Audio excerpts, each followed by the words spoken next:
Hello， 大家好，我係飛。咁咧前嗰幾日咧，我哋就出咗一條片咧，就話究竟我哋之前有冇諗過回流香港呢一個嘅諗法？咁亦都我哋分享咗咧，我哋頭3年初移民嘅時候嘅艱苦過程。咁都好多謝咧各位觀眾咧，俾咗好多嘅鼓勵俾大家。咁留言咧話俾我哋知你哋嘅辛苦過程，但係 at the same time 咧，即係唔好去放棄，因為咧移民唔係容易，但係落雨過後一定會天晴，就好似英國日常嘅天氣咁樣。咁亦同一時間呢，我哋發覺呢，有好多嘅觀眾朋友呢，睇翻我哋差唔多2年前一條片，就係我阿飛就成為咗呢個英國公民。喺6月嘅2021年呢，我就出咗呢條片去分享啦，我嗰日做公民嘅宣誓儀式嘅過程。今日我終於成為呢個英國公民啦，咁啊一陣間會有個 British citizenship 嘅 ceremony 咯，有個儀式啦。哦，即係終於成為係英國人啦。係啦，一陣間就要宣誓 to the Queen，即係對阿英女王宣誓。咁亦都喺嗰條片呢，我都分享咗啦，我點樣由 spouse visa 啦去轉做呢一個嘅英國永久居民，再去申請呢個英國公民成個過程嘅。咁入邊呢，有好多嘅小貼士啦。咁事隔已經差唔多2年啦。咁我呢幾日呢，就做咗好多嘅搜集資料啦，去搜集下究竟點樣由 BNO visa 去申請做英國永久居民，再去申請咧點樣做呢一個嘅英國公民。我識啲英國嘅歷史仲多過你啊！咁啊係，咁夠啦，睇咗 Crown 就得噶啦。好啦，咁而家跟我入去啦。好啦。咁雖然之前呢，我係用妻子嘅名義咧去做英國永久居民，但係咧 BNO visa 嘅門檻咧其實係低過好多嘅。咁所以咧，我今日咧用我之前嘅 experience 想分享俾大家聽，究竟成個過程同埋一啲重要嘅嘢，大家一定要開始去留意。亦都希望咧大家能夠睇到呢條面嘅最後尾啦，因為咧做英國永久居民同埋申請做英國公民呢，佢嘅門檻呢係有少少唔同嘅。咁所以呢，我要逐步同大家講咗呢點樣去做英國永久居民先，去點樣申請一個過程，之後呢，先再解釋呢做英國公民有咩嘅條件。咁亦都呢，希望大家耐心地呢去睇晒成條片。咁我諗戴翻個頭盔先啊，咁大家都清楚明白呢，我哋唔係律師，亦都唔係移民顧問，咁所以呢，純粹嘅分享呢都係個人嘅經驗，同埋呢根據英國政府網站上面所講嘅嘢嘅啫。咁到時咧，大家如果申請咧做英國永久居民嘅時候咧，一定咧要去睇翻個網站，去睇一睇翻一啲嘅重要資料。咁睇一睇翻呢第一批嘅 BNO visa 啦，喺2021年開始嘅。咁如果數手指嘅話咧，其實你仲有2年零咧，你就可以開始咧去籌備去申請呢一個嘅英國永久居民。咁有啲朋友咧就話：哇，阿飛，其實我嚟到咧都係1年或者係未夠2年，要唔要咁快咧睇定去預備啊？因為其實咧由第一批開始去申請嘅時候咧，成個過程咧都會好長路。咁所以咧有一啲嘅嘢咧，你而家已經可以開始做，而唔需要咧到時咧3-4年之後咧先去做，因為到時可能分分鐘咧你要做嘅嘢要排長龍先會到你㗎。咁有啲朋友就話：哇，唔係啊，飛，上次咧我哋申請呢個 BNO visa 嘅時候咧，哇2-3個星期好快已經批咗啦。咁但係大家記住嘅咧，你嚟緊呢係將會申請做英國永久居民，所以英國政府咧去審查嗰個過程咧一定係絕對嚴謹。咁我睇翻呢自己當時咧，我由 visa 咧轉去呢個英國永久居民嘅時候咧，係我自己申請，我亦都冇用到律師。咁所以咧其實用咗我自己咧2年呢去籌備一啲重要嘅文件。咁呢啲文件呢唔可以臨急抱佛腳，咁所以咧你而家咧就要開始考慮下點樣去儲齊呢啲嘅文件。好啦，咁解一解釋先。喺英國永久居民呢，佢官方嘅名呢，正統嚟講呢係叫做 Indefinite Leave to Remain， 簡稱 ILR。咁唔係咧好似美國咁叫 Green Card 綠卡 PR Permanent Resident。咁啦喺英國啦係叫做 Indefinite Leave to Remain， 或者有陣時咧你見到啲文件呢係會寫住 settlement 嘅。好啦，不如大家睇一睇究竟符合條件去點樣做呢個英國永久居民。首先第一樣嘢嘅就係你需要咧喺英國咧住夠5年。咁你喺未住夠5年嘅28日之前呢，你係可以開始申請呢一個嘅英國永久居民嘅。咁另外一個條件嘅咧就係你每年呢唔可以超過180日離開英國。咁亦都啦，佢有寫明有一啲嘅特殊條件，咁我就唔講嗰啲特殊條件啦。但係咧總括嚟講咧，大家咧每年咧都唔好離開英國多過180日。咁但係當大家申請呢個英國公民嘅時候咧，佢需要你喺英國住嘅時間咧係亦都有少少唔同嘅。咁所以咧大家呢間去睇一睇，我喺後邊咧會講佢嘅門檻係乜嘢嘢。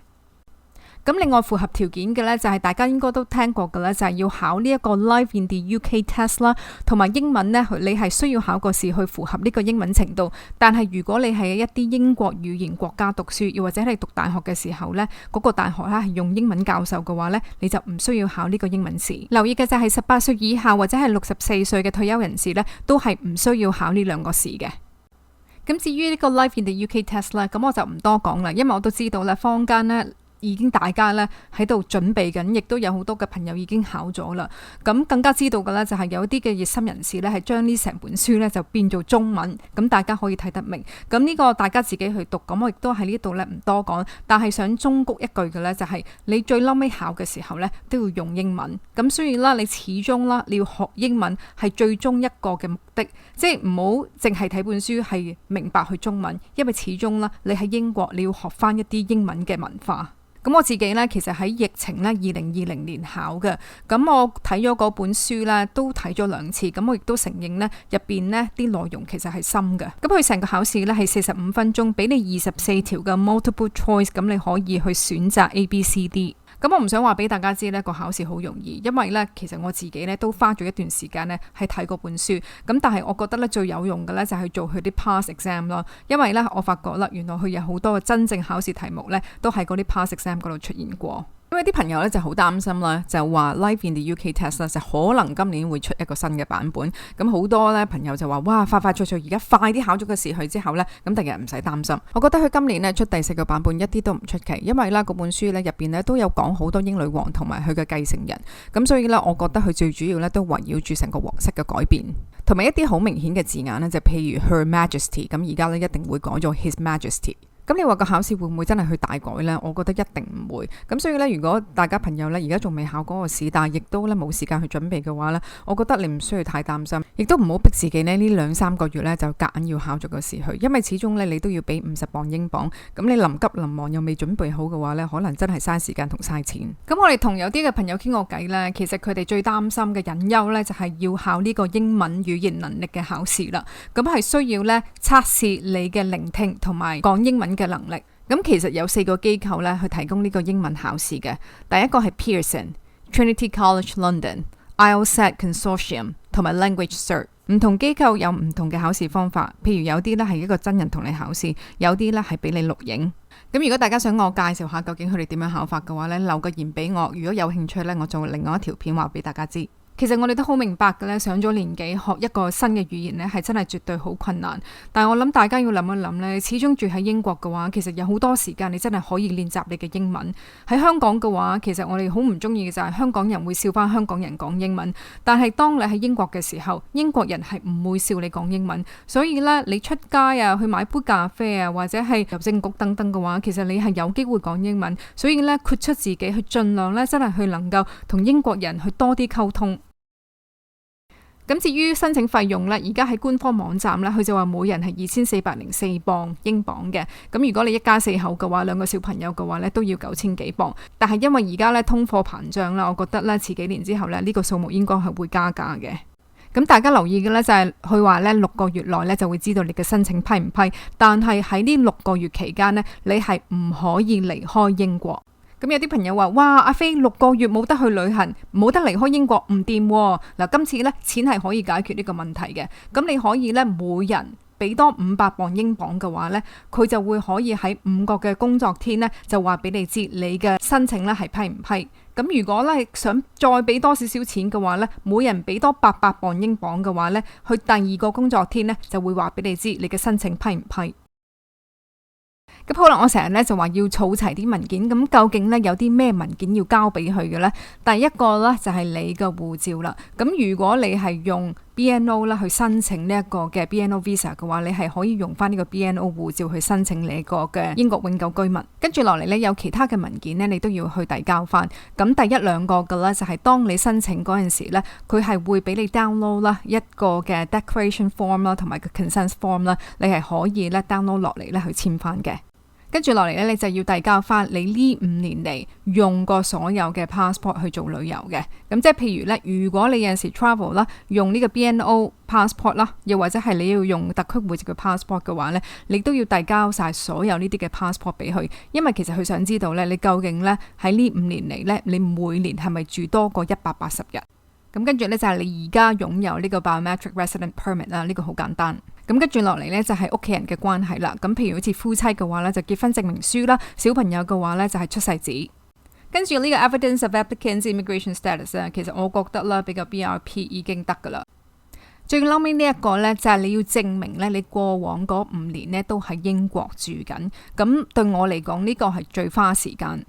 咁個指引寫得好清楚嘅，就係銀行嘅月結單咧，或者你啲水電煤嘅單呢，係唔可以足夠咧證明到你喺英國住嘅。咁有翻工嘅朋友呢，你可以咧叫公司咧出呢張嘅 employment letter 俾你啦，話由你幾時翻工啦。咁亦都啦，你有報稅噶嘛，咁所以咧你可以用呢個報稅單 P60 咧去證明咧你不嬲都喺英國嗰度做嘢同埋喺度住。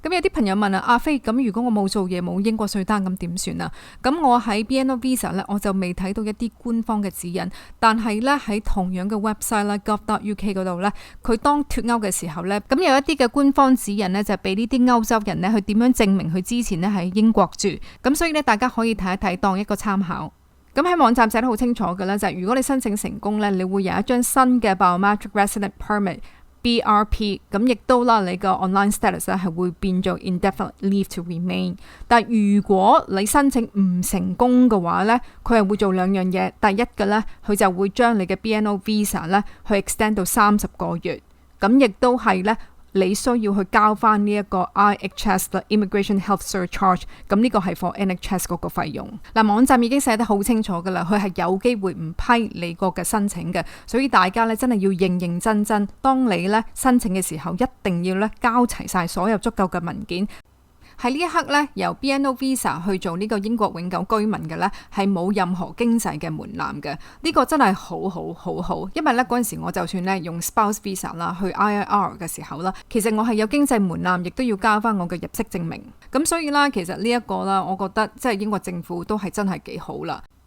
不過一個溫馨提示俾大家啦，如果有一啲嘅觀眾朋友，你身處於英國已經喺度居住緊，但係咧遙遠地咧幫香港公司做緊嘢嘅話咧，亦都係出緊呢個香港糧嘅話咧，呢一份香港糧嘅話咧，除咗你要交香港稅之外咧，亦都可能要交呢個英國稅。而如果你冇申報呢一個香港糧咧俾英國稅務局嘅話咧，你可能已經觸犯咗英國嘅稅務條例。咁如果你俾英國查出嘅話咧，你不但只要交翻呢啲稅，再加罰款，你有可能咧未必能夠申請到呢個英國永久居民同埋公民嘅。咁所以咧，大家希望做翻一個好市民，既然喺英國住嘅話咧，就一定要奉公守法，去做翻一個英國嘅納稅人，有權利就有義務啦。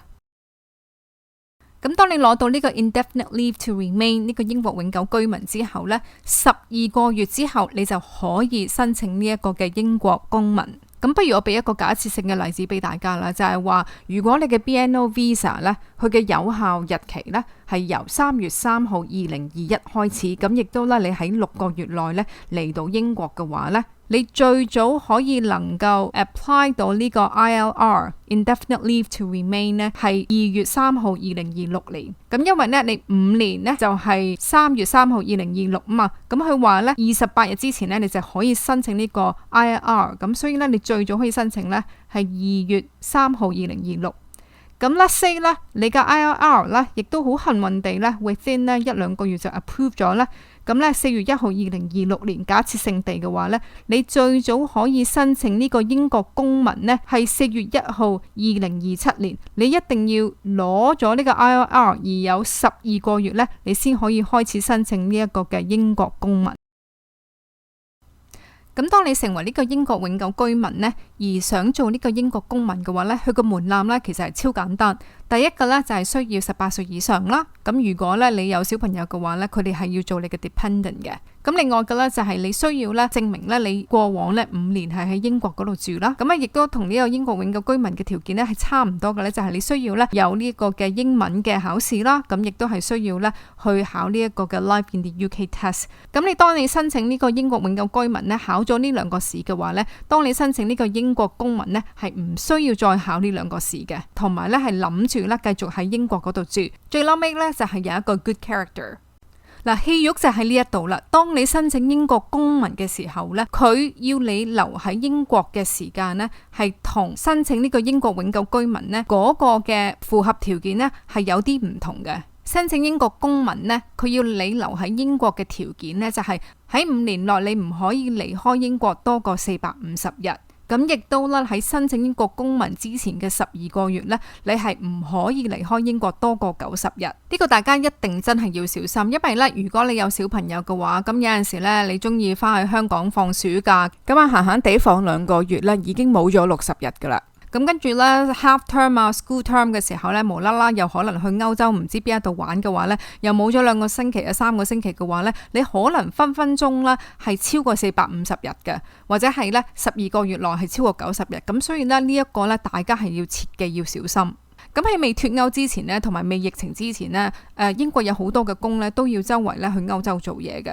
咁我自己份工都係嘅。咁我自己呢就好緊張，驚呢5年內呢我係會超過450日唔喺英國。咁所以呢，我每次出差嘅時候呢，我都會記低喺張 Excel spreadsheet 咧，究竟我呢個出差呢有幾多日唔喺英國。咁甚至放假呢，我都會慳住呢，未必會成日翻香港或者係日本，因為呢都好驚呢會超出呢個450日。我記得我申請英國公民嘅時候呢，喺我本 passport 呢，佢係逐頁去睇下呢我入境同埋出境第二啲國家嘅日子，咁係真係計翻呢，我係咪喺呢5年內呢有冇超過450日？所以大家真係要小心。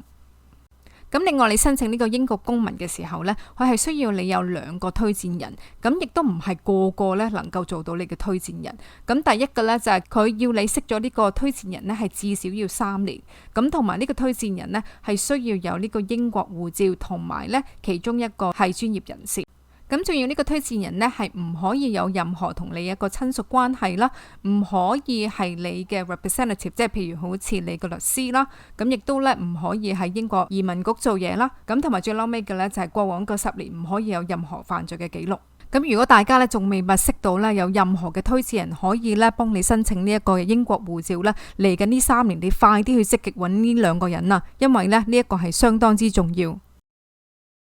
咁申請英國公民呢，現時嘅話呢，官方呢就話每個人呢係1330磅英鎊嘅。咁呢個費用呢係包括你宣誓儀式嗰個典禮啦，同埋你嗰個嘅公民證書。不過係唔包呢個英國護照嘅申請，嗰個係要額外再俾錢嘅。